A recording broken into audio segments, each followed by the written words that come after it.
전라북도의 고령화 비율은 18%입니다. 인구 10명 가운데 2명은 65살 이상의 노인이란 얘기입니다. 지금도 우리 사회는 빠른 속도로 늙어가고 있습니다. 하지만 우리 사회는 고령화 문제에 적절하게 대처하지 못하고 있습니다. 그 가운데 대표적인 것이 노인 빈곤 문제입니다. 노년이 되어서도 쉴 수 없는 노인들, 국가로부터 충분한 보살핌을 받지 못하는 가난한 노인들, 노인 빈곤 문제의 현실을 들여다보았습니다. 군산에 사는 김순예 할머니는 이른바 독거 노인입니다. 자녀들은 모두 가정을 꾸려 독립했습니다. 고생 끝에 인생 황혼기에 이르렀지만 경제적 형편은 넉넉지 못합니다. 지난해부터 기초생활수급자로 선정돼 생계급여를 받고 있습니다. 기초연금으로 20만 원을 받는 것까지 포함해 정부로부터 한 달에 47만 원을 받습니다. 47만 원으로 한 달을 꾸려가야 하는 살림은 무척 빠듯합니다. 벌써 세금만 해도 이것저것 따지면 20만 원 돈 나가잖아요. 먹고 사는 거야 내가 얼마나 먹어요. 그렇지만 나가는 돈이 많아요. 공과금 같은 거? 네, 저기 뭐 집안에 뭔 일이 또 툭 터지고 저기 뭐나 응? 나가는 것이 반찬에 살다 보면 또 어디 또 갈 데도 있고. 그냥 그렇게 살아요. 그렇다고 자식들에게 기댈 형편도 못 됩니다. 자식들도 벌이가 충분치 않은 데다 자녀 교육 등으로 한참 돈 쓸 곳이 많다는 걸 잘 알기 때문입니다. 오히려 자식들을 도와줄 수 없는 현실이 안타까울 뿐입니다. 애들 대학교, 고등학교 3학년, 또 중학교 3학년 그래 큰아들이 그런 게 뭐 내가 뻔히 알다시피 어떻게 할 수가 없어요. 딸은 아예 내가 오히려 보태줘야 할 형편이고 그렇게 생겼어요 지금. 김 할머니는 20년 전 남편과 사별했습니다. 병으로 남편이 갑자기 세상을 뜨자 먹고 사는 일이 막막해졌습니다.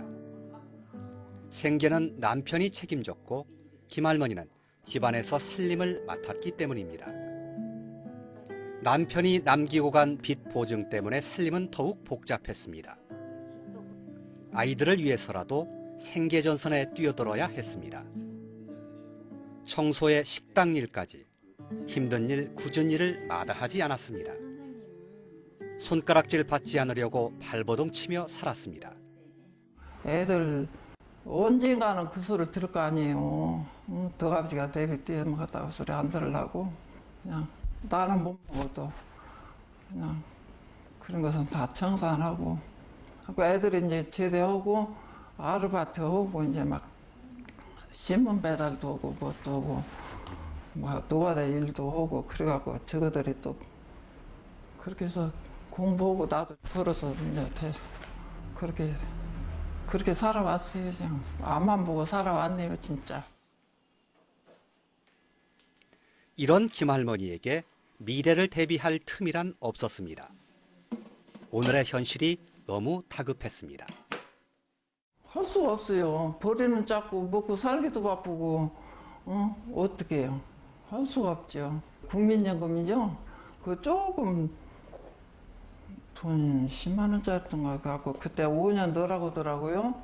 그래서 그것도 넣었다가 그냥 해약해버렸어요. 못 넣게 생겨서. 그 가만 둘 것을 그런 걸 또 찾아다 써버렸어요. 복잡해가고. 부모가 자식을 위해 헌신하는 우리의 독특한 문화는 노인 빈곤 문제와 무관치 않습니다. 생계와 자녀들 교육에 매달리다 보니 노년이 되면 정작 자신은 가난의 늪에 빠지는 경우가 적지 않습니다.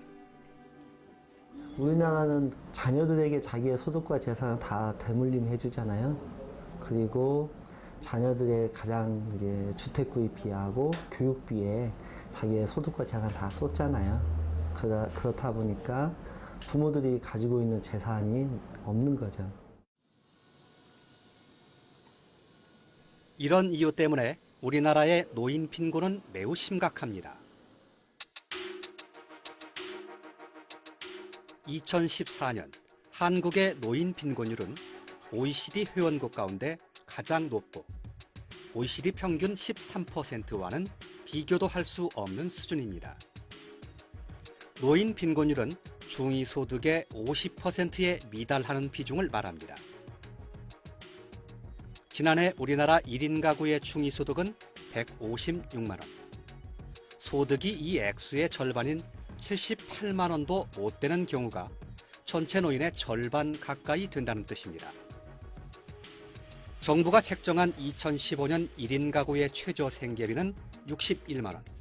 그러니까 전체 노인의 절반 정도가 최저 생계비 정도의 수준으로 생활하고 있다고 해도 과언이 아닙니다.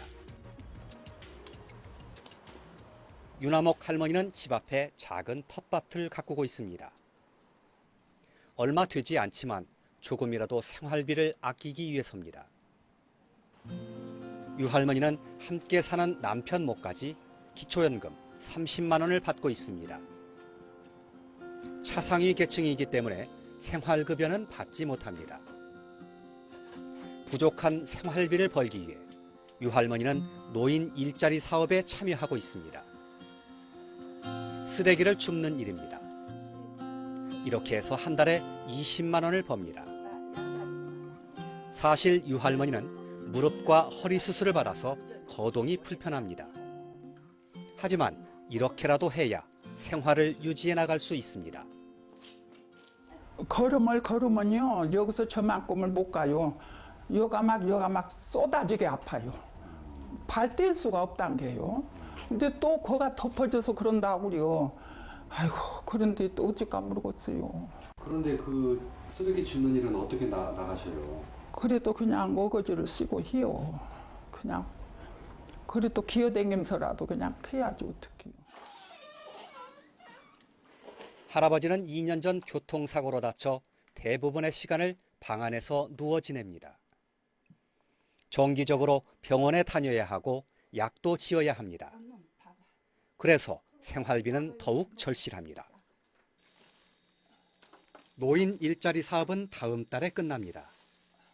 내년을 기대해야 하는데 다시 참여할 수 있을지 알 수 없습니다. 그래야 먹고 살지 어떻게 할아버지 어떻게 오고서 몇 년이도 해야지. 아이 걸어 댕기 주먹막대기를 짚고라도 해야 돼요. 없으면 힘들어요? 힘들어요. 아이고 돈 30만 원 나온 것 갖고 어떻게 살겠어요. 제가 못 살아요 도저히.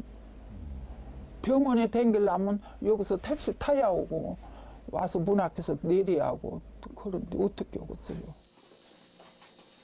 유 할머니는 슬하에 아들 넷을 두었습니다. 젊은 시절 시골에서 도시로 나와 아이들 키우느라 갖은 고생을 겪었습니다. 생선 장사에 공사장 막일까지 안 해본 일이 없습니다. 그게 장사 내 했지. 무거운 맹태짝 같은 거 막 두드려서 깨서 팔고 포 떠서 팔고 그런 거 군산 가서 이어다가 이제 그때는 중앙시장 여기 있을 적에 차 여기 있을 때 구루마로 이제 여러 놈다 갖고 와서 팔고 고생 겁나게 하고 살았어요. 무거운 것도 많이 하고 그래갖고 제가 이렇게 골병 들어갔고. 자식들 모두 객지 생활을 하고 있는데 형편이 넉넉지 못합니다. 아들이 집 월세를 내주고 가끔 용돈도 보내주지만 생활은 늘 어렵습니다. 엎친 데 덮친 격으로 남편마저 병석에 누워 있으니 걱정이 태산입니다. 그게 만날이 양반 병원에 아니 화장실을 가면은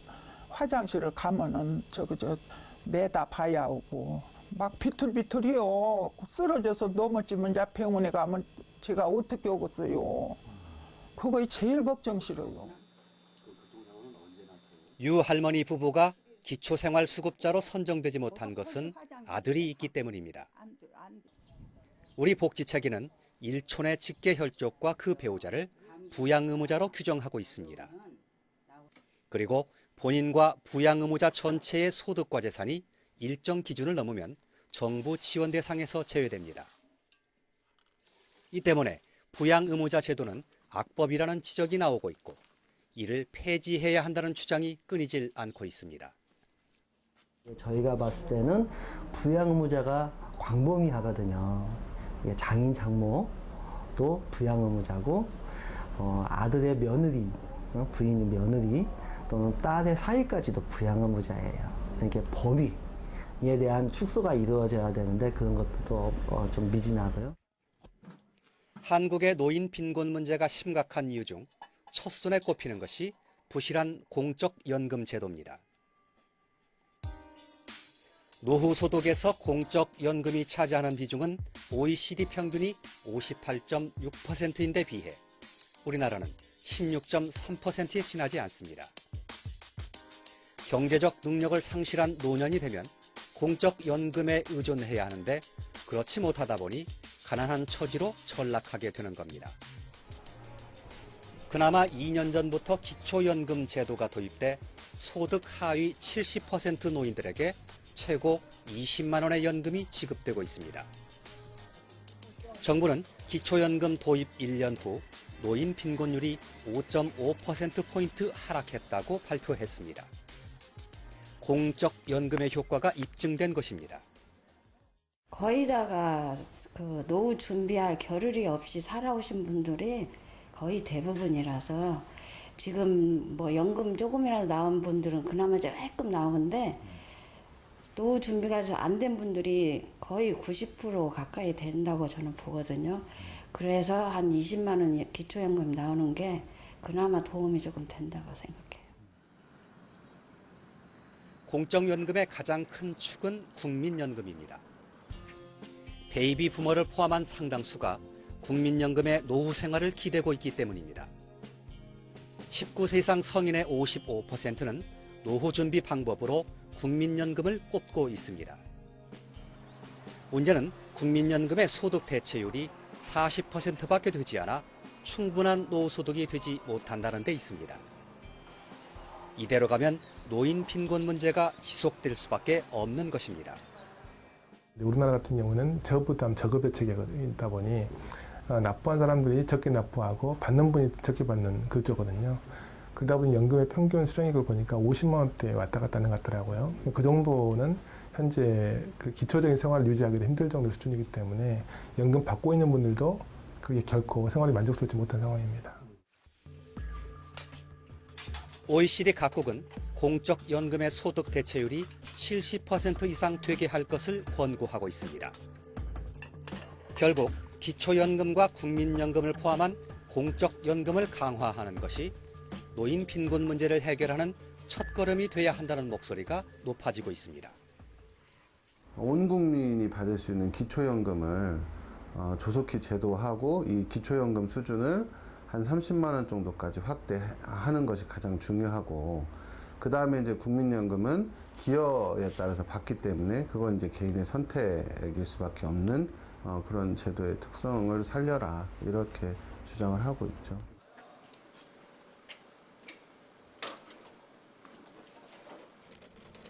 조영옥 할아버지가 손수레를 끌고 집을 나섰습니다. 조 할아버지는 매일 동네 주변을 돌며 폐지를 줍습니다.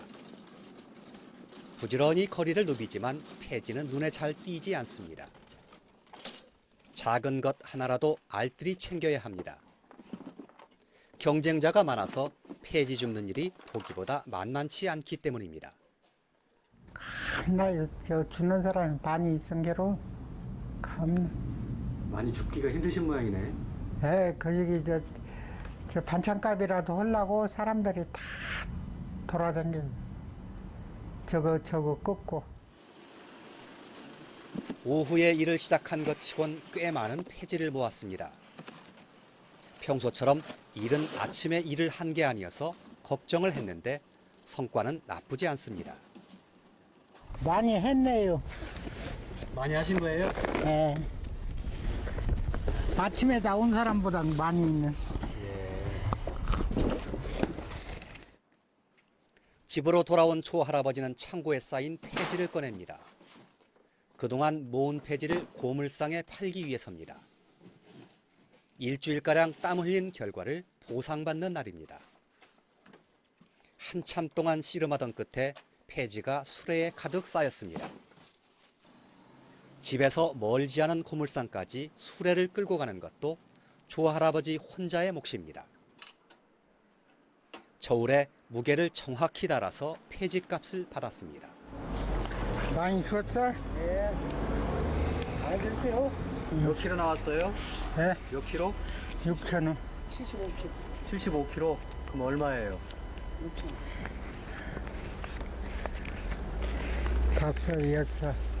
6,000원. 6,000원. 어떠세요, 기분이? 많이 나왔어. 기분 좋으세요? 좋죠? 많은 액수는 아니지만 기초생활수급자인 할아버지에게는 귀한 돈입니다. 생활에 조금이라도 보탬이 되기 때문입니다. 조 할아버지는 20년 전 교통사고로 무릎에 인공관절 삽입술을 받았습니다. 그래서 폐지를 줍는 일이 버거울 때도 있습니다. 걸어다닌 게로 최고 거시건 것은 걸기가 싫어. 이제 걸음을 걸어야 하는데 걸음 걸기가 싫은 게는 저기서 이만큼 오다가 여기서 또 앉아서 쉬고 또 조금 오다가 쉬고 어찌게 오다 보면 또 한나자리 가. 전주시의 조사 결과 폐지를 줍는 노인이 300명을 훨씬 넘는 것으로 파악됐습니다. 여러 가지 이유가 있겠지만 그만큼 빈곤에 처한 노인이 적지 않다는 얘기이기도 합니다. 2014년 기준 65세 이상 노인의 고용률은 31%로 OECD 평균의 2배가 훨씬 넘습니다. 노후 소득이 충분치 않아서 노년이 되어서도 쉴 수 없는 노인이 많다는 뜻입니다. 일할 수밖에 없는 노인은 많지만 노인을 위한 일자리는 많지 않습니다. 질과 양적인 측면에서 노인을 위한 일자리는 만족스럽지 못한 게 현실입니다. 전라북도 같은 경우만 하더라도 한 2만 개 정도 이렇게 창출해서 일자리를 제공해주고 있는데 이거는 급여는 사실 소득의 지원의 의미보다는 안정적인 소득이라기보다는 그냥 20만 정도의 급여를 제공해주는 생활비 정도 수준밖에 안 되는 정도밖에 안 돼요. 그렇다 보니까 일자리가 많이 제공이 돼도 급여가 충분치 않은 게 현재 조건이라고 보면 될 것 같습니다. 조정규 할아버지는 한때 대기업의 임원을 지냈습니다. 건설업계에서 일하면서 50억 원이 넘는 제법 큰 재산을 벌었습니다. 전주에 내로라 하던 사람들이 그와 교분을 가졌습니다. 한 달에 1,000만 원 이상의 활동비를 쓸 만큼 소위 잘 나가던 시절이었습니다. 그런데 부동산 투자가 잘못되면서 순식간에 그 많던 재산을 날리고 말았습니다. 허탈해가지고 아무것도 못 얻었더라고. 그러다 보니까 이제 60 넘어버리고, 그러니까 이제 회사에서도 이제 또 회장도 이제 죽고, 또 동생이 되고 그러니까 회사에서 이제 또 말도 잘 안 듣고, 이제 뭐 도움 좀 도와달라고 하면 말로만 예예하고는 안 도와주고 그러더라고요. 그러니까 좀 이제 생활에 곤란을 받기 시작한 거지, 이제 그때부터. 지금은 기초생활수급자로 선정돼 생계급여를 받고 있습니다. 조 할아버지가 왕성하게 활동하던 시절만 해도 노후 대비란 인식은 희박했습니다. 우리 사회가 미리 경고음을 울려주지 못한 영향이 큽니다. 조 할아버지가 긍정적이고 낙천적인 성격이긴 해도 빈곤한 노후는 짙은 그늘을 드리우고 있습니다. 이 오래 사는 게 좋은 것이 하나도 없어. 이렇게 슬픈 생각을 하세요. 아니, 슬픈 생각이 아니라, 아니, 생각해보세요. 뭔 재미가 있어야지. 재미가 없으면 세상 사는 재미가 없잖아. 그냥 마지 못해서 사는 거라고 이제 그렇게 생각하면 돼요.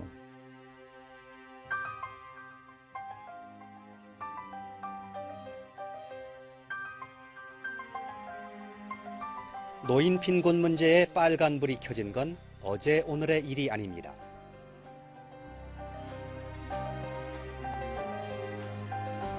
노인 자살률 세계 1위라는 오명도 노인 빈곤과 밀접한 관련이 있습니다. 하지만 국가 차원의 대책은 겉돌거나 오히려 후퇴하고 있다는 지적이 많습니다. 참여정부 시절에 저출산 고령사회위원회에서 굉장히 강력하게 드라이브를 걸었다가 이명박 대통령 시절에는 거의 없어져 버렸거든요. 위원회가 총리위원회로 전락했다가 지금 이제 대통령위원회로 다시 돌아오고, 그래서 고령화 준비 자체는 거의 지금 전무하다고 볼 정도로 우리 사회의 고령화 준비는 거의 제로에 가깝다, 이렇게 진단들 하고 있습니다. 경제 선진국이라는 OECD에 가입한 지 20년. 그럼에도 절반 이상의 노인이 빈곤한 나라. 우리 사회의 어두운 차화상입니다.